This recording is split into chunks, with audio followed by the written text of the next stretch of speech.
We are breaking down all aspects of Yankee baseball. This is the Bronx Pinstripe Show with your hosts, Andrew Rotondi and Scott Reinen. Let's go.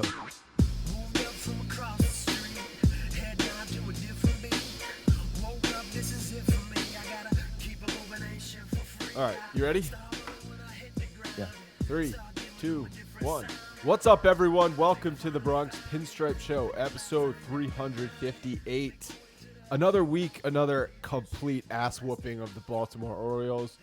You are very proud of your fake prediction. That wasn't really a prediction. That was couched. That was only said after the Yankees lost the first two. I don't know why you keep saying that. Why do you keep saying that? Because I literally just proved to you that I said it before that. No, you sent me the clip, and the entire clip was you saying, I don't want to argue about this. No, people don't really care about this. It's March. People love it. It's March 28th is the clip. Okay, is when I sent it to you. It was our preview episode. It was the predictions episode. Predictions episode. It was before the season started. Okay, before the season. I have in my notes that 17-2. You tried to persuade me into 19-0 is what happened, and I was like, yeah, they should go 19-0. The prediction itself, 17-2. I tried before the season, before they played the Orioles, and the only reason that was in there, only reason the two were in there, is because that's baseball season, and I clearly said that. I tried to dissuade you from saying 19-0 because of your prediction in 2018 of 19-0 against the Rays, and then the Yankees struggled all season against the Rays. So you said there's no reason the Yankees should lose even one single game to the Orioles. And I said, are you really going to do this again? And that's when you said, okay, fine, 17-2. It was still, again, you know what? I'll give you 50%. I'll give you half credit. What this is sour grapes. It's you not making any predictions. The only ones you did were ridiculous. And one of them had to do with John Sterling making calls in London, which he did not do, not one time, not one British call. Well, and you know what? His agent, someone in his booth, should have been like, John, make some better home run calls. We're in London. He better have something for Iowa next year. What he was trying to do is give the people the real John Sterling. Now looking back on it, Monday morning quarterback, I understand it. He wanted to give the people of the UK the authentic John Sterling, and I appreciate that. No one in the UK was listening to WFAN. They heard the bits. They were listening to the British pandemonium, box office. Didi Gregorius, he's box office. Absolute box office. That's what they were listening to. They heard the clips. They heard John. So, the Yankees finished up their season against the Orioles 17-2. I mean, it's an unbelievable run that they went on after, like we said, losing 2 out of the first 3 in that first weekend. And the big thing I remember you and I talked about on that Monday episode right after that first series was, are we really going to go through this again this year where they're playing inferior opponents and it looks like they just have a little bit of they just fall asleep, they take them for granted, or whatever it may be, they just play down to their competition. And that's when Judge said, we got to play backs against our wall, 162 games a year, we can't take anybody for granted. And that seems to be what they did for the rest of the season against Baltimore. But I was nervous that, here we go again. This is going to be the difference in the AL East. It's not winning games against Baltimore. It's not winning games against team you should be wiping the floor with. You know, when you're watching the games and you're seeing how inferior the players are, even the players that, I mean, granted, we have different names today, a lot of different names in the lineup, but they're playing out of their minds. And you look over across the lineup score, and you're looking at what these guys are rolling out there, and you see Trey Mancini, you see a couple other guys that are having some good years, but the pitching never changed. Pitching's been terrible for literally like my entire life. I feel like since Mike Mussina, it's been bad. Like, what was that guy? Daniel Cabrera is one of those guys that flashed in the pan for like a minute or two. But, they've just been terrible. Their pitching staff has never been addressed. And it is what it is. And when you look at what the Yankees are rolling out there, and the fact that they have a much more balanced team this year, like the pitching doesn't even need to be good. Like just be efficient and limit damage because you're going to score 9 runs a game. Yeah, that's the thing. It's don't don't fall too far behind. And even if they end up blowing a lead, which Luis Cessa sort of let the Orioles back into 2 different games this weekend, you knew they were never going to even come back fully. And even if they did come back fully, the Yankees were just going to take the lead the following inning. This seemed to be the pattern every single game was, Orioles are making it interesting. Yankees tack on a couple runs. At no point during the entire, I don't know, I'd say the last 3 series, maybe 4, did I feel like we were going to lose a game. No. At no point did I feel like that game was out of balance and we're like, uh-oh.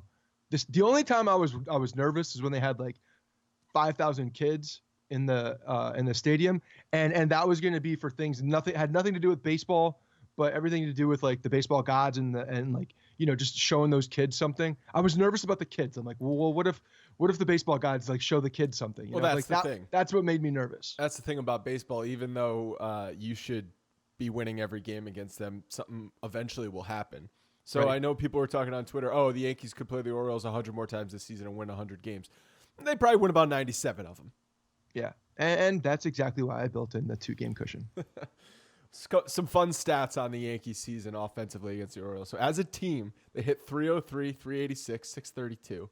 It's 204 for 673. They homered in every single game they played against them, and they hit 61 total home runs. They scored 151 runs in the 19 games. Gleyber Torres was an absolute wrecking crew. He hit 13 home runs. He tried so desperately to get his 14th home run to tie the Lou Gehrig record. Couldn't come through with it. But sneakily, Gary Sanchez hit 10 bombs off of the Orioles, and he didn't play in half the friggin' games, it seemed like, because he's been injured. So everyone's talking about Gleyber because of the Gary Thorne clips, Paul O'Neill running into the Gary Thorne booth and all that kind of stuff, and it was a lot of fun. And every time Gleyber hit another 3-run home run against them, in my mind, I was like, does this team have any self-respect for themselves? Are they going to throw at Gleyber Torres? I'm not saying try and injure him. Just throw at his butt. Do something. You got to do something different. And the thing they chose to do was intentionally walk him when they're already down by 5 runs. They intentionally walked somebody down by 5 runs. Do you know how much real estate Gleyber Torres has in the brains of the Baltimore Orioles pitching staff? If they are intentionally walking him down by 5 runs, that is the most ridiculous thing I've ever seen. That's a Brandon Hyde call. That's what that is. That's a managerial. He's got real estate in every. He owns beachfront property in every single one of those players and managers and coaches' brains. It's hilarious that happened. I mean, when you're getting beat that bad, and you're a bad team, I don't think it calls for like throwing at somebody, but you can pitch them inside. You can walk them in different ways. You don't have to throw the ball over the plate. But the problem is, here's the problem with that. Their pitching staff is so bad. I know. So bad. They very well could have, that was the game plan for half of his at-bats maybe. And the ball just leaked over the plate. You know, like, how do you know when you're that bad and you can't locate pitches, then, you know, there's bigger problems. It's like, the ball ends up over the plate and Gleyber Torres ends up smashing it. So we gave a lot of T-shirts out, that's for sure. A lot of T-shirts. You might have to pick somebody else next year because Gleyber Torres, if he's got 19 more games against the Orioles, might put us out of business. I pick a new person every year. We've had Didi, career home. Actually, the first one we ever picked was A-Rod, who had the freaking resurgence. That's right. And A-Rod started hitting home runs. I'm like, what is happening here? And then it was Didi. We actually had Didi for 2 years, and then Gleyber. So yeah, maybe you pick Aaron Judge next year so we can get him back to form. I don't know. I feel like it could be a reverse action. So T-shirt time has been good for everybody, really. When they're picked, their name is called, they have career highs in home runs. So we gotta filter that information into the Yankees clubhouse. It's sort of like the reverse Madden jinx. Yeah, I mean, hopefully the nerds have some algorithms for different Yankee accounts on Twitter, and they're seeing what's happening. Another sign that this is a different Yankees team than last year. So doubleheaders this season, they played 6 of them, and they went 11-1. They swept them all except the one against the Mets, which I think is one of the more impressive facts of the season, because the cliche goes, you're going to split doubleheaders even if you're playing shitty teams. It's hard to sweep doubleheaders. Well, they swept Baltimore twice. They beat Kansas City, swept Boston, swept Tampa. Like I said, split with the Mets. So It's not like, I mean, Boston and Tampa are two tough opponents, and they swept them. The Mets were crappy back when they played them. They split then, and the Mets are good now. But, I mean, even you play crappy teams like Baltimore and Kansas City to sweep them, to not just say to yourself, well, it's a doubleheader. If we lose, we lose. It's huge. I think it shows a lot about this team. I think it definitely shows a lot about the mentality, and also is a it speaks on the depth of the team too. Because when you're playing a doubleheader, you're obviously going with that next man up mentality. You're going to have guys that are not playing in one of the games most likely, especially your catcher. Your pitching staff has to be relatively deep to get through it, or you need good outings from starters. And good outings from starters doesn't happen all that often, so you need to have depth and make sure that your bullpen. I feel like half those doubleheader games they went opener. Yeah, no, they did. I think Chad Green was definitely involved in a lot of them. But it speaks to the depth of this team. It really does, and just proves how relentless they are. Doesn't matter when it is, where it is, how it is. These guys come at you tenfold, and that's like my biggest positive about this team. I think that's going to translate later in the season is that they're deep. I've been saying this all year. When you have that much, when you're battling adversity that much, and you have these guys who are now tested and they've been playing in major league games for a long time, and they've gotten a lot more seasoned than you'd ever expect. Well, now you have you're 2 to 3 deep at different positions, whether you're switching them around or not. You're 2 to 3 deep in different positions where you can you have faith in that guy, and everybody else has faith in that guy. Man, does depth really matter in the playoffs?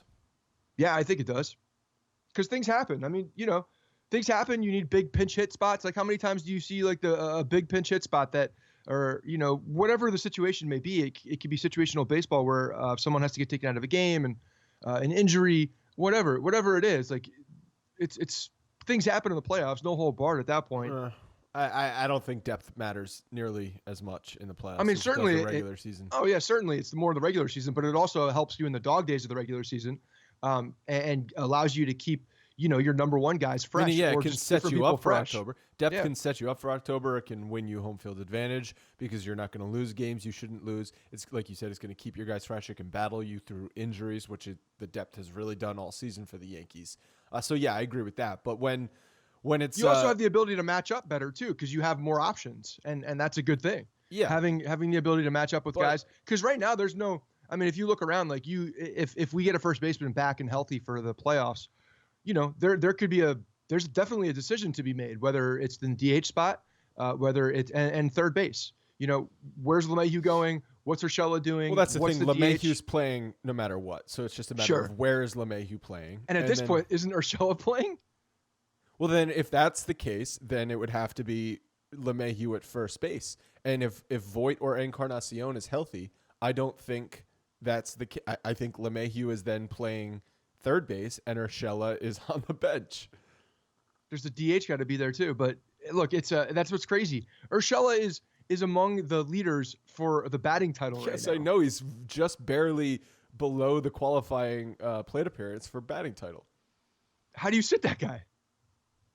You can't. He's a world-class third baseman. Listen, that's the thing. Like, the depth is going to give you more options. I'll give you another baseball cliche.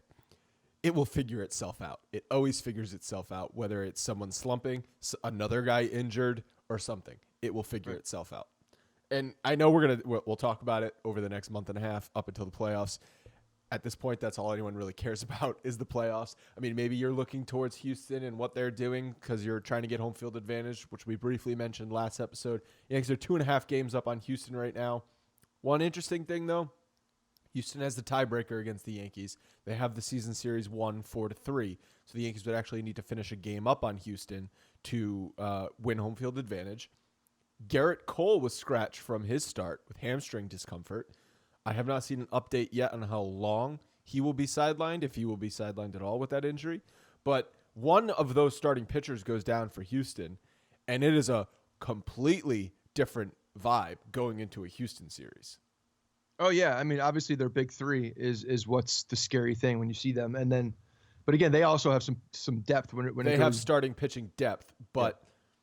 That when you're talking about facing Aaron Sanchez or Wade Miley in a game 4, you're like, okay, I think we can somehow figure that game out. But if you're facing him in a game 3 and you only got to go through one of the big 3 or two of the big 3, I think you feel a little bit better about that. Absolutely. I mean, there's no doubt about it. That's a big deal. But, we don't know what this is at this point. It could far be away. Something that's, It's far away. Damn well they're gonna treat this thing with kid gloves. And also, because I don't think they matter. Well, I mean, they're gonna play for home field. There's no doubt. But if they have their big 3, that's more important to them, I think. Yeah, and it's very close because of I think the 2017 ALCS is a good indicator of how well each of those teams play at home and how good they feel in their own ballpark. Yep, absolutely. If I see another Altuve home run to left field, I'm gonna go crazy. And so for the Yankees, it's a balancing act, like we said last week. I don't know what I think they're gonna get more guys. They're gonna get more guys back to even, I think, win a series against Houston. And if Severino can come back and be almost Luis Severino, then you feel better about that series anyway because you got some more starting pitching to match up with the Houston starting pitchers. What we're seeing is something that we've also been talking about getting quality arms, and like this was kind of the narrative for the trade deadline too, about Cashman. Maybe he doesn't go out for the starting pitcher, that we were all expecting him to get, but potentially add, some quality arms at some point. He didn't do any of that. But when you're looking at the guys coming back, the Johnny Lasagnas of the world, like now what we know now is that he is going to be working out of the bullpen and stretched out to 3 to 4 innings. And that's what you're looking at. Like, one guy we haven't talked about in a couple episodes is Davy Garcia. Like, he's definitely been improving in AAA. You're seeing a progression from him. And it's clear that they would, if he were to come up, probably in the September call-ups, that he would be an option out of the bullpen. And they still want to see more progression, obviously, from him around the strike zone. But you're seeing more of these guys now who are lining up as 3 to 4 inning guys. And just gives Boone, a myriad of options to do whatever he wants to in the bullpen, because now he's got guys that can go, almost as long as a starter. It's because it's really not that far off if you are stretched out as far as 4 innings and actually use all of those bullets up. Those are pretty good options. And Severino's looking like that. Lasagna's looking like that. Again, potentially a Davy Garcia later. We're seeing more and more of these guys, and who knows what the hell Herman is at that point. So, yeah, Herman, that's a good segue. It's an interesting point. So in the Tuesday game, they went with a 2-man bench and a 10-man bullpen. I don't expect them to quite do that in October because that would be really setting yourself up for disaster if one of your guys, your position players, goes down. But I think we're going to see a loaded bullpen in the playoffs. And like you said, just get a couple innings out of guys here and there. Somehow try and compile 27 outs a night. Yeah, that's the whole thing about everybody talking about the opener. I think we're going to see a structure that's going to look like an opener situation, but they're going to be starting pitchers in the beginning. And if there's any sign of trouble, or if there is some sign of trouble, or if, whatever it may be, then they're going to have Boone's going to feel comfortable with the guys that are behind them. We saw in 17 in the wild card with David Robertson coming in for Severino and being that guy. Well, I think there's multiple guys like that now that I think at least they're building up to be like that for the playoffs that Boone can feel comfortable with, and that they're hoping they have a few of them. Like Garcia would be a great. I'm really looking forward to that kid. I really hope that he gets the call up so that we can just at least see what it is. The David Robertson type, Conrad Milhaupt wrote a really good article on the website earlier this week talking about the pitching staff top to bottom in the playoffs. And he used a bunch of different metrics, but one of them was leverage and the leverage index and who Boone should go to in the most high leverage situations. Other than Chapman, who's obviously the closer, Tommy Kahnle has actually been the most effective in the most high leverage situations. So we could see Tommy Kahnle being deployed sort of like what Chad Green was deployed. Excuse me, what Robertson was deployed in the 2017 playoffs, where if shit hits the fan in the second inning, guess what? It's Tommy Kahnle time. Doesn't matter that it's the second inning. Yeah, no, that could be. I think that the fact that he has that wipeout changeup is a big deal for this fastball hitting league. The fact that he can pull the string on lefties as well. The fact that he's a righty and matches up really well with lefties because of that changeup. He's been good. He just looks like nails. So he's one of those guys you just after we saw the resurgence of this year, he got rid of the Red Bull, got rid of all the extra crap that he needed. The sugar was too high, it was affecting him. and he came up, as a pissed off Tommy Kahnle, the bulldog that we originally got from the White Sox. So, funny enough, they were in the same trade. Yeah. So Tuesday night's game. So Tuesday got away from me. A little story, little aside. So I went out for Taco Tuesday because LeBron James told me to. And LeBron's really affecting the world. My son had tacos on Tuesday, and I'm pretty sure my wife has no idea what Taco Tuesday is with LeBron. Yeah, she just heard it through somewhere else. I'm sure. Probably it reached mainstream media. So, but so we went out to this taco place by me, and there's a comedy club underneath the taco place, and I was there with a couple friends. And the outside of the restaurant, there's also the sign for the comedy club, and they're advertising Jeremy Piven as the guy. Ooh. And I'm like, Jeremy Piven's a stand-up comedian now? Like, I have no desire. He started as a stand-up comedian, I think. Okay, well, he's having a nervous breakdown because he was dressed like an emo version of Indiana Jones. It was really bizarre. He was terrible. That's not the point of the story. The manager was walking around the restaurant trying to get people to come into the comedy club. This is a Tuesday night. Like, I had no plans to go see Jeremy Piven. But the manager, she was like, Jeremy Piven's performing tonight. I'm like, yeah, whatever. Bill Burr's making a special appearance. So, because Bill Burr's, I guess he's in town for the summer doing a movie, and he's just trying to... And I think they're friends. Piven and Burr? I think so. Right, I think they go back. I think it goes back to that original comedy circuit. Okay, maybe that's the case. But I was like, well... I got to go see Bill Burr. I'm a huge Bill Burr fan. And all it was a 1-drink minimum if you were eating dinner at the restaurant. So I saw Bill Burr do 20 minutes for one beer, cost of one beer. But I was planning on watching the Yankees game. Instead, I went and watched Bill Burr. That's my side story. And I had to watch. That's a good stumble. That's one of those good. That's one of the beauties of living in New York, and you can stumble across one of those things. Right. Because that happens a lot. It's just you have to be in the right time at the right place. You can't plan it. Right. And so that's a good story. I like that. And if I was gonna miss one game, it's gonna be a Tuesday game against the Baltimore Orioles. Oh yeah, there's no doubt about it. That's a go. I'm surprised Jeremy Piven was bad though. Yeah, he. I like him from like early on stuff too, like PCU. Like I call myself a Jeremy Piven fan. He's funny in movies and shows, but he's just not a good stand-up comedian. Maybe it almost seemed like he was doing shtick, and like he's trying to make a point or something. Very, very weird, very self-deprecating, which can be funny. It was just kind of sad. Okay. And a lot of these guys test out material in places like this. Oh, too, sure. so. There was like 30 people in the audience. Yeah. So he was, what was the name of the club? Do you remember? West Side Comedy Club. Okay. So he may have been testing out some stuff. Yeah. Interesting. That's cool. So I went back and watched the condensed game and everything on this Tuesday game and Herman's start, where he goes 7 innings. And we've talked about this innings limit so much. If there is really an innings limit and they have a plan mapped out for this guy, why are they allowing him to go 7 innings against the Orioles when you have a big lead anyway? Because, first of all, I heard Boone talking about this as well, and there have been from what they're saying, again, and take this with a grain of salt, because I don't believe 95% of the things that come out of anybody's mouth, but they haven't had the ultimate discussions about the limits. I mean, that's obviously bullshit. This is what they're saying, but why would they say that? Why would they say that out in the public? That's just a strange thing to say. This start, I was definitely surprised to see him back out, especially the way the game was going. But man, it was an easy 7 innings. Of course it was. Man, it was an easy. And if there's no innings limit, it felt like an easy 93 pitches for him. Listen, if there's no innings limit, I got no problem setting him back out there for 7 innings. I love to get 7 innings out of my starting pitcher. Build his confidence. Let him go deep in games. That is exactly what I want to see out of my starting pitching.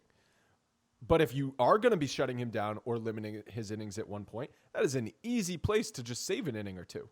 Yeah. You got a 10-man bullpen. You have a 10-man bullpen for a reason. Right. Trot them out. And it's the Orioles. Right. It's a valid point. And again, it depends on what they're doing, what the plan is. And I don't think any of us know. We're all speculating on what the plan is for Herman, because he is going to be up against these the innings and the pitches, with the highest in his career, and we don't know how he's going to react.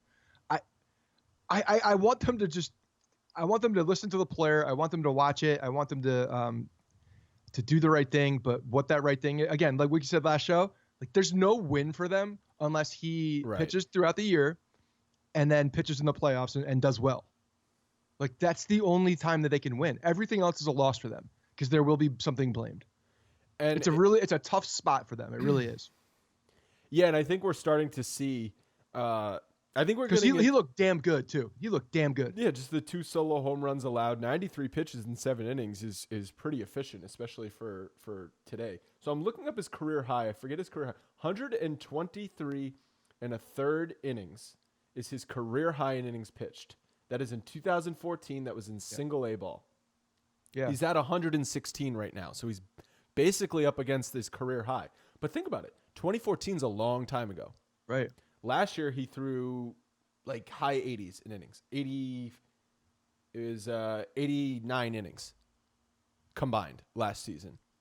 So I don't know. Are they going off the 89 number on an increase? Are they going off the 123 number on an increase? I think they have something in mind. And I'm sure they have something in mind, but maybe they don't have a number that they're going off of. They're looking more at what the player is doing today.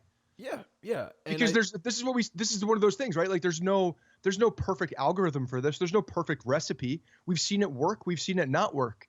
It's just, whether you throw him and he gets tired, okay, you can't really predict that.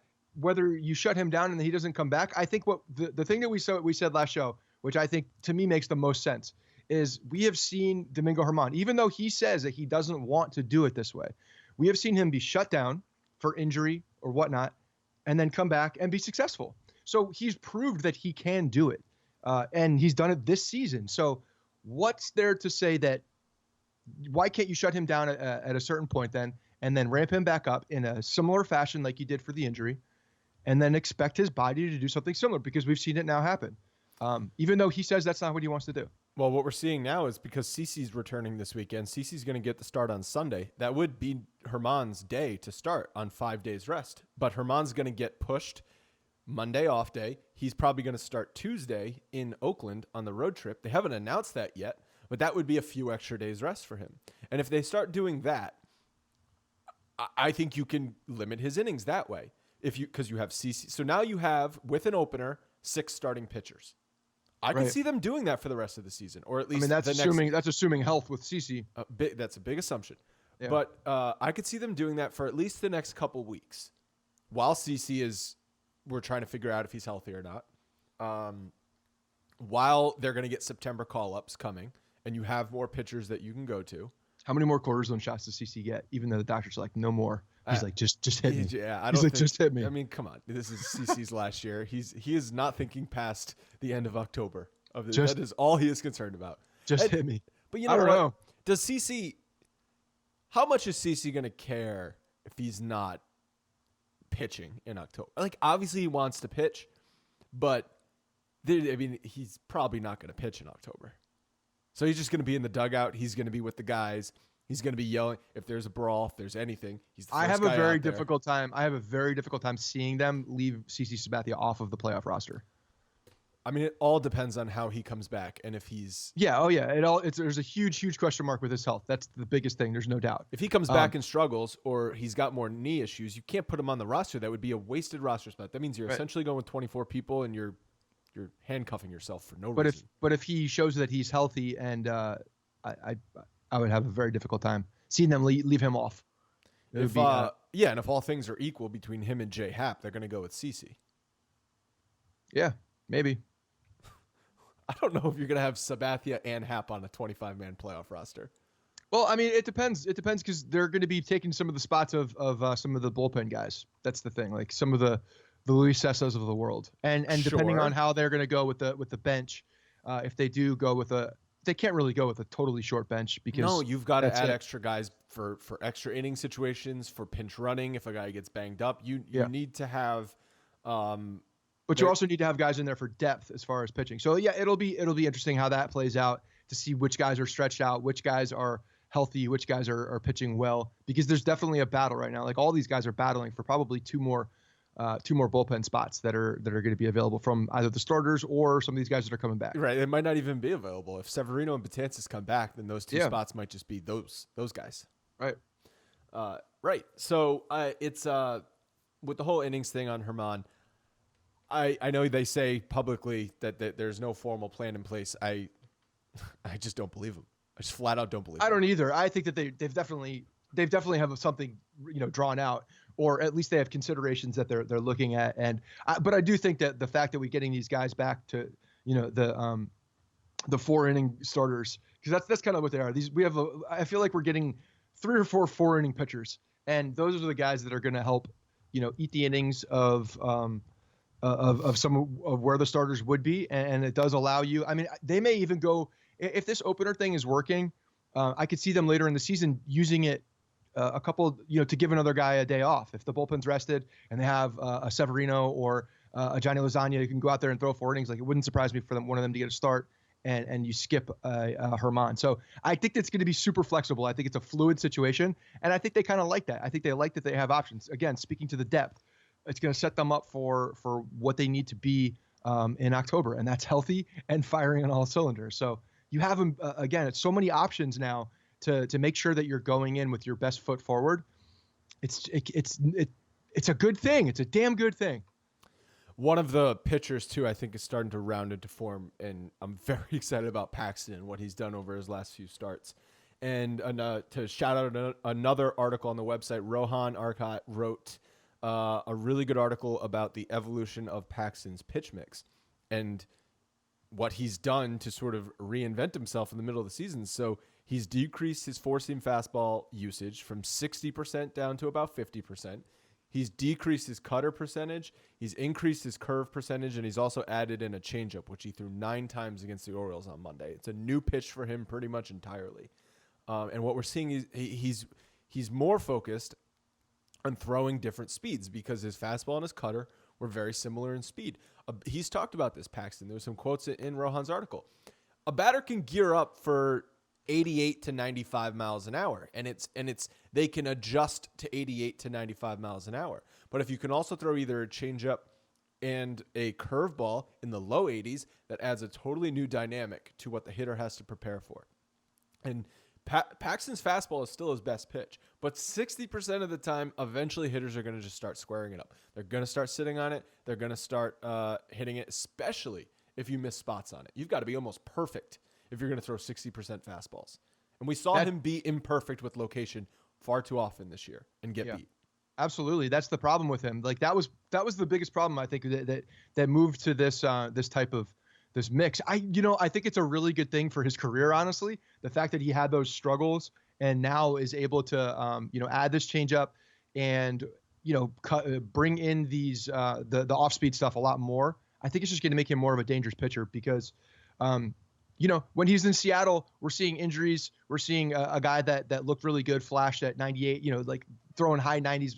We're all like, yes, this is awesome. He's like that prototypical. I know you were getting all like giddy and excited about a guy that kind of fits the big lefty ace. Yeah, hell yeah. The guy that we've all been wanting, the Bumgardner type. Granted, we haven't seen the big games from him, but like he fits that bill as far as physically. And how does that not get you excited? I know, I agree. But the fact now is that and I think this is a lot of the Larry Rothschild effect. People don't want to give him credit, but everything you hear from everybody in the booth and everybody about Larry Rothschild is that he's one of the hardest working guys, like does everything possible for you. I think this is to his credit where he's trying to get the timing changed on a batter, and especially because Paxton wasn't locating that fastball, you got to show something different because now that you're throwing at 60% and you're not locating it, well, people can just sit on that. And now it's leaking over the plate, so we got problems. Well, it's actually interesting. You say it's the Larry Rothschild effect. I'm not saying he has no impact on this, but we're now starting to see more of a mix of what we saw last year in Seattle, where around half of the time he was throwing four-seam fast. He was basically four-seam fastball, curveball in Seattle. Those were his two go-to pitches. The biggest difference for him this year with the Yankees was he was like four-seam fastball, cutter were his two pitches. So he's decreased. What we've seen is really a de-emphasis on the cutter and more of an emphasis on the curveball in the last few starts, and it's been working for him. Yeah, maybe that's the Larry Rothschild effect. It's more of an emphasis on the hard. It's more of an emphasis on the soft stuff compared to the hard stuff, and that's Larry Rothschild. Yeah, that's his MO. And it's not all perfect. It's not all rainbows and unicorns for James Paxton because he still gave up a run in the first inning, which means he's now given up 25 earned runs in 21 innings pitched in the first inning this year. It's a 10.71 ERA.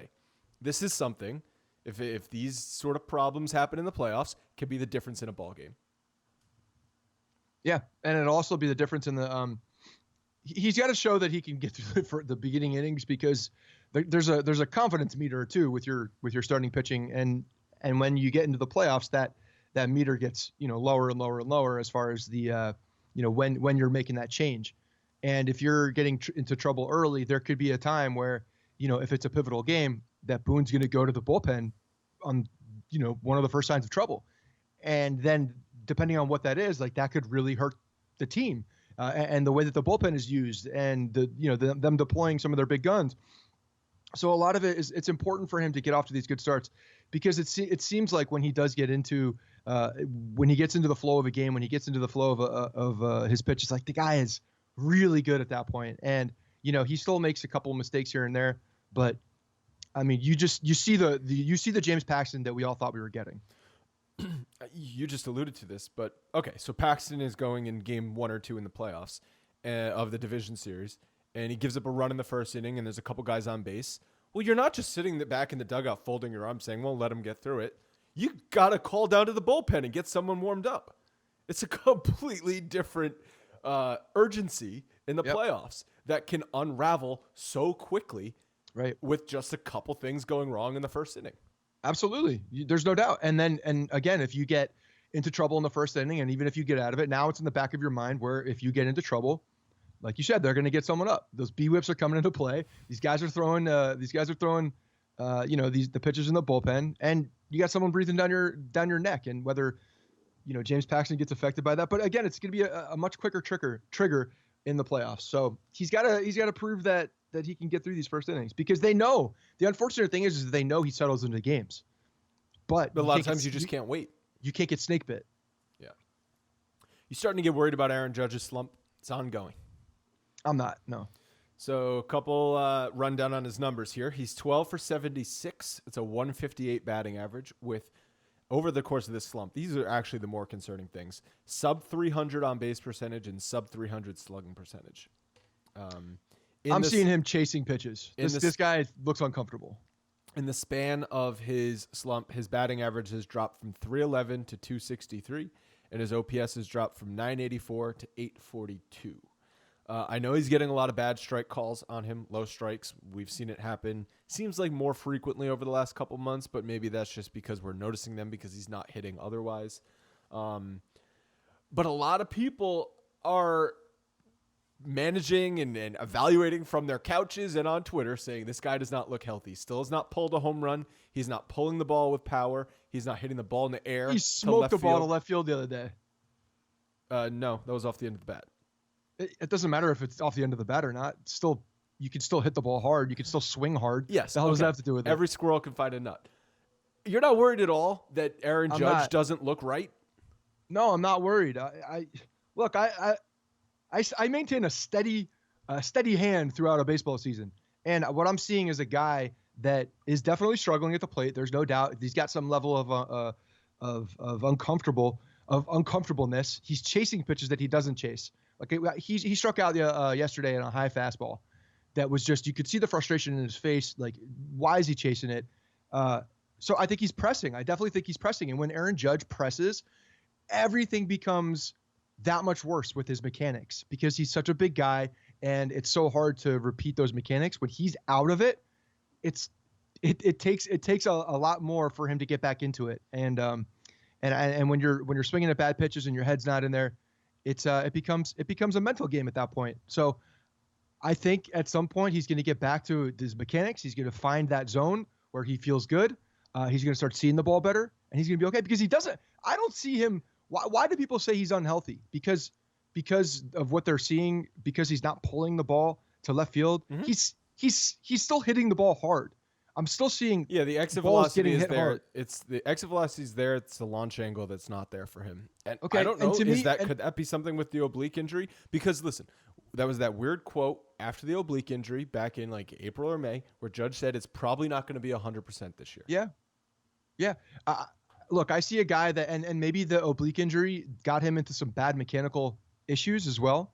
But I'm just not at a point where I'm worried about it yet. I think that there's still plenty of time left in the season for him to get right, because I don't think he's unhealthy. I think that he's a guy that's just battling up there trying to find his right zone. And, he hasn't found it yet. What this means is that the league is in big trouble because Aaron Judge hasn't found it yet. The rest of the team has. Aaron Judge, I think, hit 2 home runs against the Orioles, and everybody else hit 97 home runs. And when you see that Aaron Judge is the guy that's not leading your team in home runs against the Orioles, but Gleyber Torres and Sanchez, who's been hurt, that means that good things are going to happen from him, unless there is an injury. But from what I'm seeing, I don't see an injured guy. If there's an injury, the Yankees obviously don't know about it because I really don't think they would have him playing through it, especially with a huge division lead. You don't think they know about an injury with Aaron Judge? No. What I'm saying is if there was an injury. So what I'm saying is there's no injury. Right. So that's what I'm saying. They would not let Aaron Judge play through injury with this big of a division lead. If they're in a dogfight and everyone else is injured, maybe they say, okay, Aaron Judge wants to suck it up. He's going to suck it up. But if he is in the trainer's office getting treatment on his oblique and the Yankees have a huge division lead, they buried Boston, Tampa is all but buried, and Aaron Judge is slumping 158 batting average over his last month of play pretty much, they would be like, dude, we're shutting you down. It's okay. Get healthy. If he was injured, yes, that's exactly what would happen. They would not. They're going to handle him with kid gloves. They've proved that in the past. They handle him he's different. They treat him differently. Unless what? He's not saying something? Like he's too big of a freaking guy. Who would get called up if Aaron Judge goes on the IL? If he goes on the IL, well, I don't know. Clint Frazier can't play right field, so exactly. Maybe they're like, dude, you got to play through injury because we don't have another right fielder. Yeah, but wouldn't that be a really good opportunity for him to get some reps when your team is up? No, the Yankees hate Clint Frazier. He can rake. There's an interesting stat somebody tweeted me at Alex Fuiz. I'll just cut to the point here. In wins, Aaron Judge has a 988 OPS, and in losses, he has a 618 OPS. So still sort of where Aaron Judge goes, the Yankees go, sort of thing. I mean, yeah, but the thing is, they're still winning games. Right. They're winning a ton of games, even with him not playing to his peak. So there's other guys that are stepping up. And again, this is what I'm hanging my hat on. I'm hanging. So I use my eyes. I watch these games and I say, he does not look healthy. I'm not saying he is not healthy, but he doesn't look healthy. He doesn't look like just Aaron Judge. Doesn't look like Aaron Judge. Because he's not mashing the ball. That's why. When he's in a slump, he doesn't look like Aaron Judge. He's still playing the ball but well. I see he's still him playing doing defense things, well. He's diving all over the place. Like you said, I see him doing things that are uncharacteristic of Aaron Judge. Chasing balls. He's getting back into old habits that really were one of the big struggles from him in the beginning. Again, when you have a guy that's that big and you fall into some bad mechanical issues, it's not easy to get back into them. It's not. It's just it takes a lot more work, I think, for these bigger body guys to get back into their right muscle memory place and their right zone. Because if they're off even just a little bit, it just makes that much more of a difference with their swing and the way that they're going. So, maybe he needs a little visit from his hitting coach. Maybe he needs a little visit on that. Yeah, maybe he should listen to that episode of the Bronx Pinstripe Show where we talk to him and can get some pointers. Dude, this guy's all over Twitter. I follow him every day and looking at the stuff that he does. Some of the drills that he teaches now are really interesting when you're talking about launch angle too, with the way that he teaches almost like not an uppercut swing, but snap. It's a snap. No, but it's the path in which your abdomen and your chest almost points up to left field when you swing. Okay. And I think he's falling out of he wasn't doing that when he first came up. An oblique could affect where your chest and abdomen are pointing through a swing. Sure, it could. It also could. It could be a when you're trying to ramp back up from an oblique injury, it could get you into a bad mechanical problem because you're maybe concerned about it or whatever. I think this does stem from the oblique injury at some point. But I'm not seeing a guy that's not healthy currently. I just think he fell into some bad stuff. Injury rundown. So George's Box guys, JJ and Keith, had a really good question on their show where they said if you could only pick 4 of the injured guys to come back, who would it be?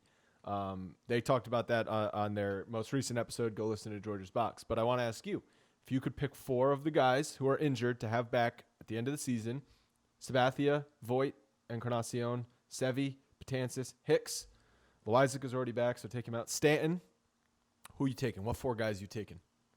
They also included Jacoby Ellsbury, but I think that was just for a cheap laugh. JJ, a cheap laugh.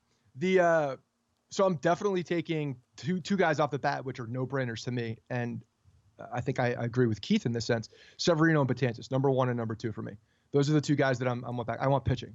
The next guy I'm probably taking is Aaron Hicks. I think that when Aaron Hicks is right, he's a difference maker, not only in the field, but he also allows for different things to happen, because that means if Aaron Hicks isn't there, you're starting somebody in center field, whether it's Talkman.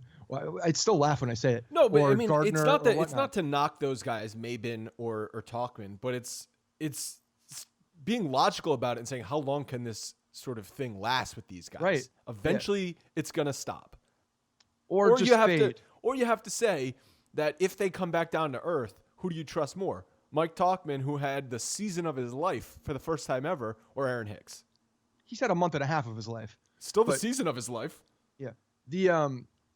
So I'm taking Hicks, and then I'm going with a big bat, and I'll probably take an Encarnacion just because he's got the experience. And so those are my 4 guys. I want the defender out there, and I want 2 pitchers, and I want a first baseman. It's funny that you said those 4 guys, because those were the same 4 guys I picked.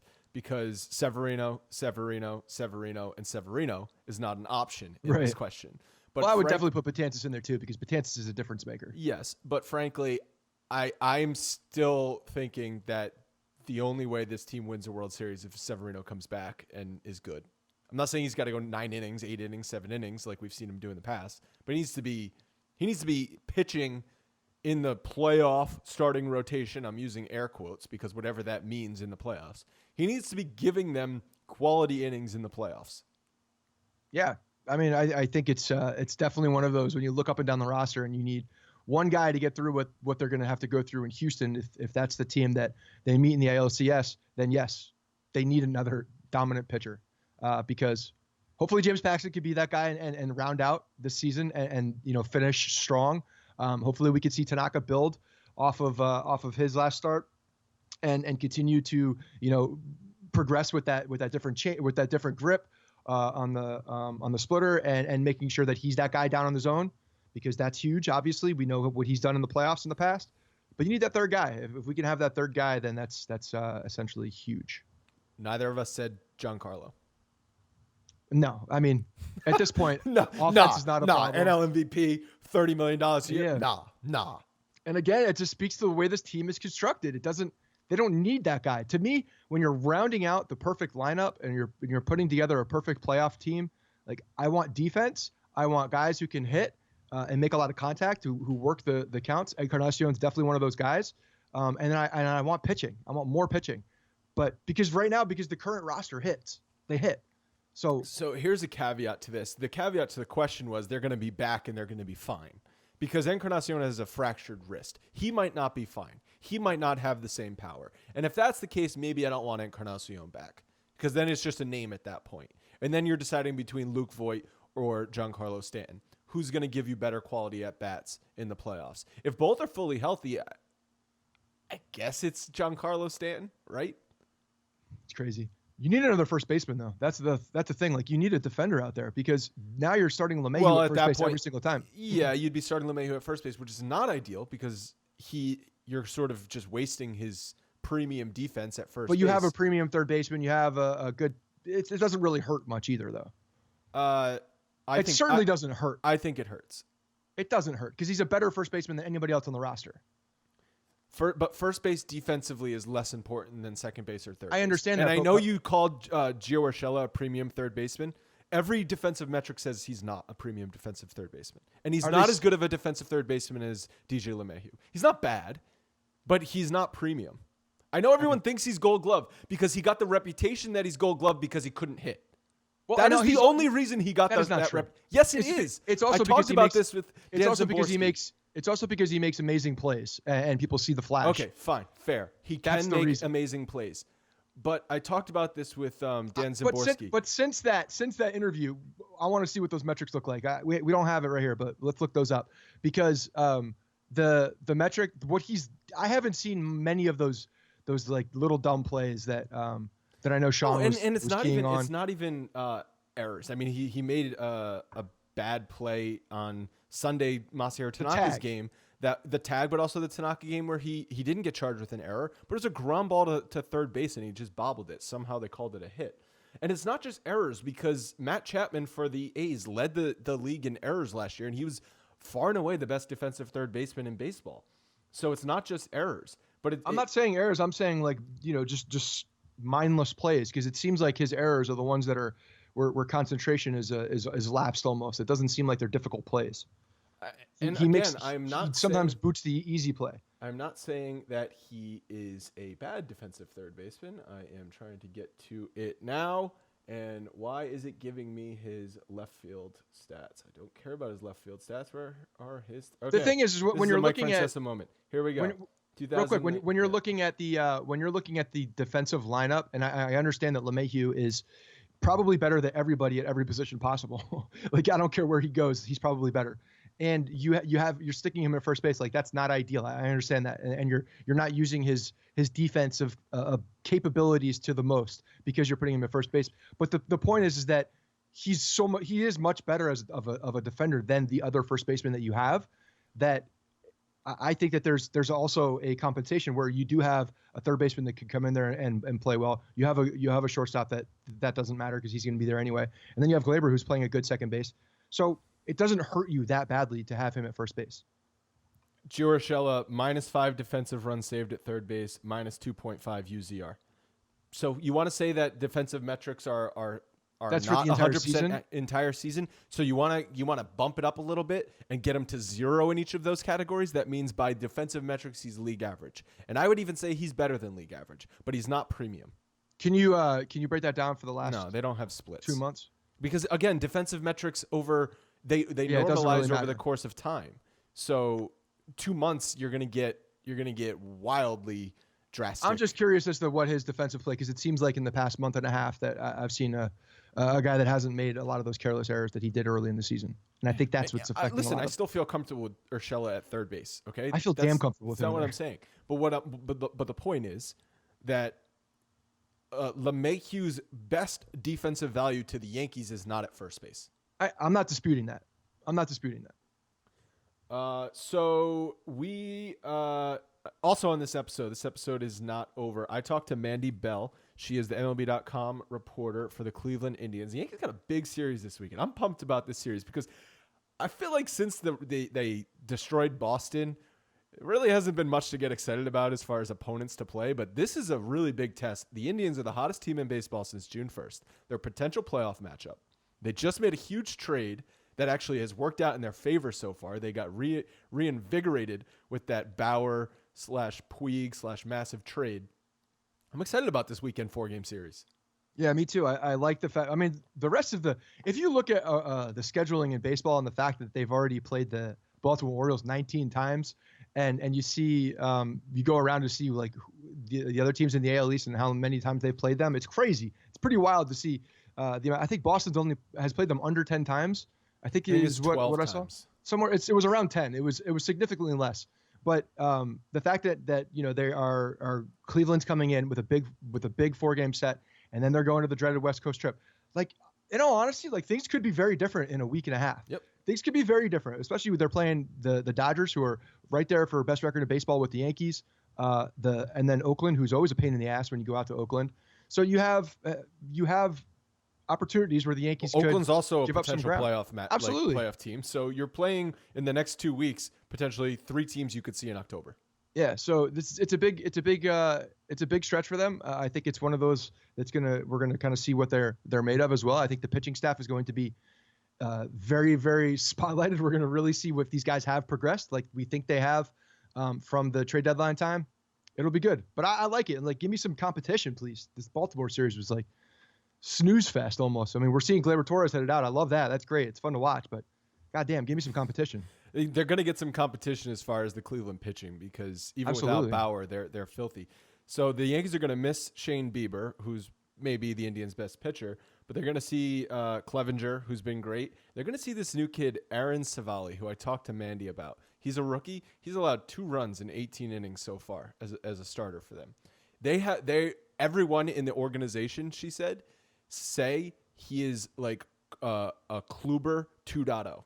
Like he has modeled himself after Gleyber. He has like followed in his footsteps, and they see a lot of Corey Gleyber in this kid Savali. I don't like to hear that. That's not good. That's not good, especially with the trade that they just pulled off. They obviously knew that they had depth in the pitching spots, and that they were able to add, some big power bats and get some good prospects. Like the more you look at that trade, the more you're seeing that Cleveland definitely knew what they had in their cupboards, and they were looking for some injection. Like everybody was so wrong about Cleveland and the way that they were going to trade things, well, and you could see it. Like when you look back to the end of May, they were far back of Minnesota, and it took a really hot run for them to. Now they're in first place, or at least they were when I recorded with Mandy. Did we all expect Minnesota to hold on to it? Like I personally didn't, but when you go back to the offseason, like all the narratives of ownership is trying to save money, they're gonna sell everybody. Like they didn't sell anybody. They didn't sell Trevor Bauer for nothing. They got a lot of very good prospects and a good haul back for Trevor Bauer, and they knew what they had in their system to take the place. So they've done a good job, man. Yeah, and they fixed their weakness, which they didn't fix in the offseason, which was offense. They fixed that with Puig.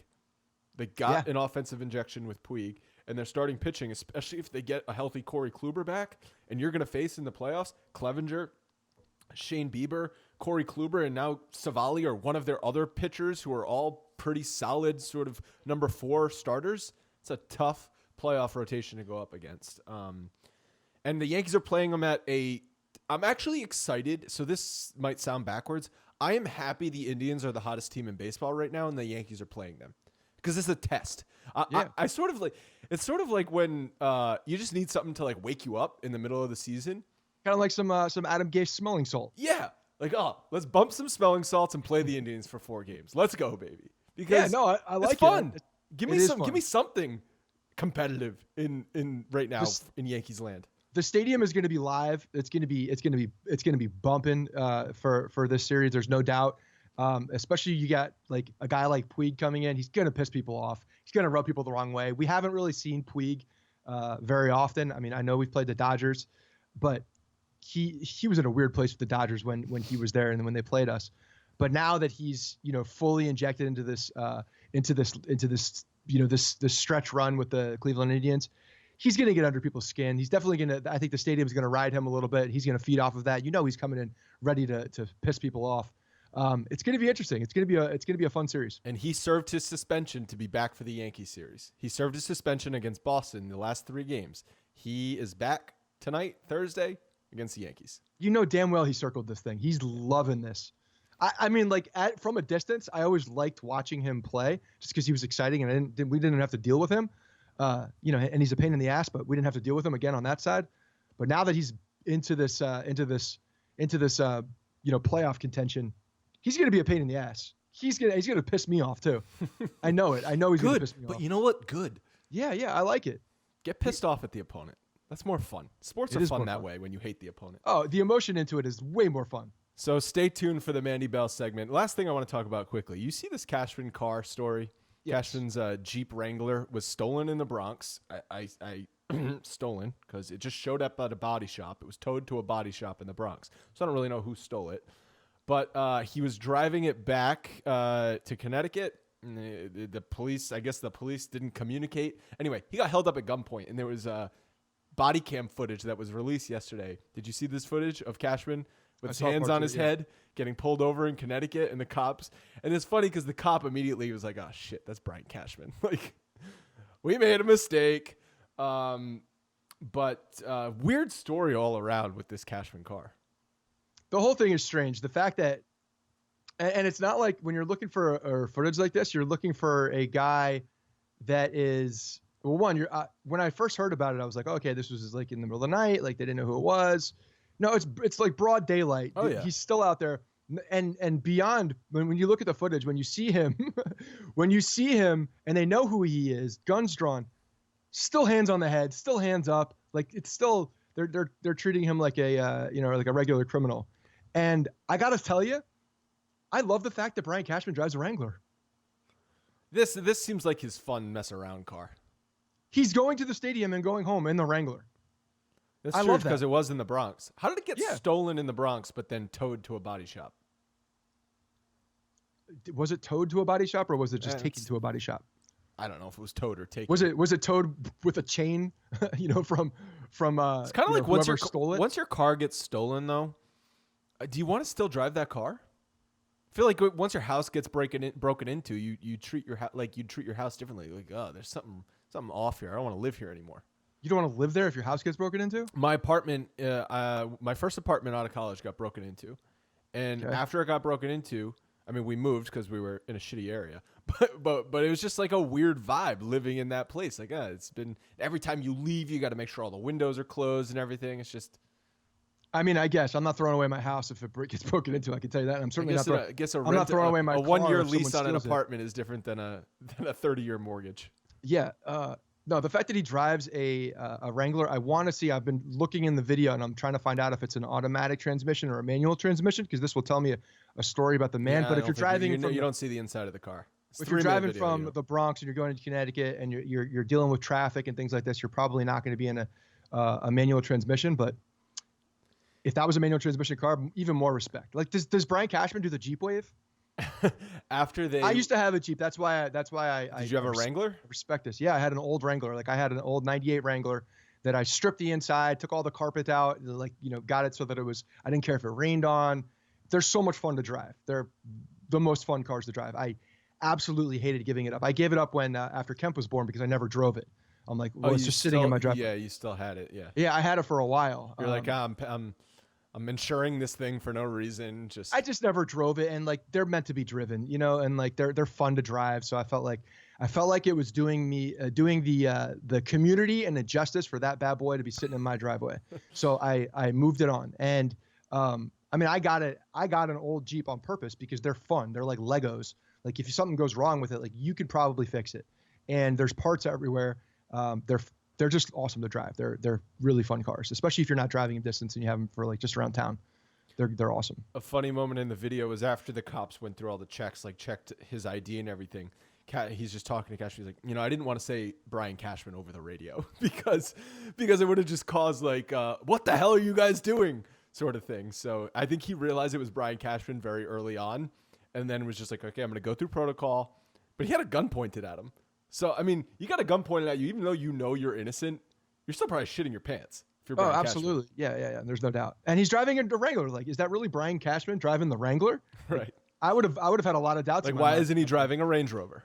Why is he not driving something with tinted windows or something? I think that just speaks to Cashman, man. He's just he's an everyday guy. He's a guy that just goes out there, does his job well. He worked up from intern level. Maybe he's had ninja. That Wrangler for 30 years. No, that's a new Wrangler, but you know what I mean. Maybe he's always had Wranglers. He's a ninja, man. He's sneaky in broad daylight. Yeah, he's still pulling off trades. They got. I know. It seems like he's making a trade every day. Now. Ryan Dull, another non-40 man trade waiver that got put on the 40 man. Put on the 40 man. Yeah, because they're just. I mean, the two guys, Mantiply and Lale, that they sort of added to the 40 man just for the doubleheader are now DFA'd and released. So. Yeah. Brady Lale had a pretty good story though. You could see that guy after the game. They're hoping he clears waivers and then they can just add him back to the minors, and he might just clear waivers.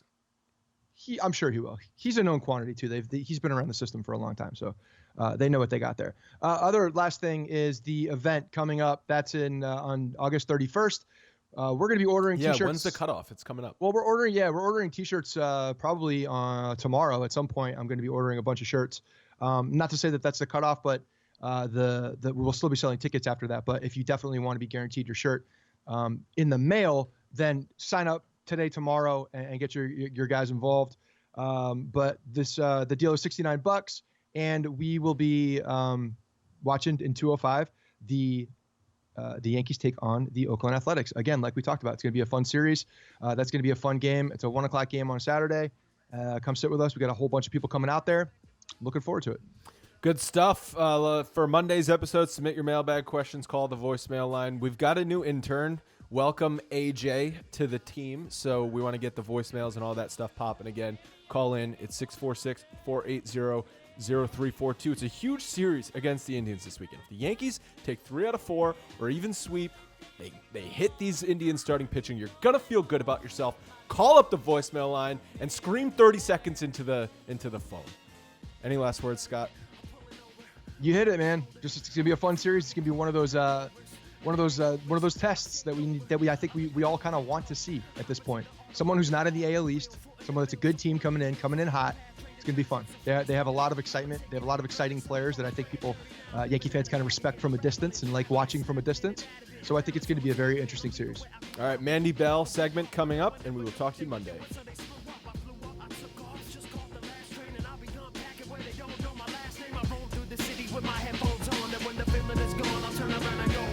Hey guys, thanks for listening to the Bronx Pinstripes Show. Make sure you find us on iTunes and subscribe so you can get all new episodes directly onto your phone. If you do like the show, we'd love for you to take a minute and give us a 5-star rating and review in iTunes. It really helps us out and allows us to create more shows. We're on Twitter at Bronx Pinstripes and the same on Facebook. You can always find us there talking Yankee baseball. Thanks again, guys, for your support. Really appreciate it, and go Yankees.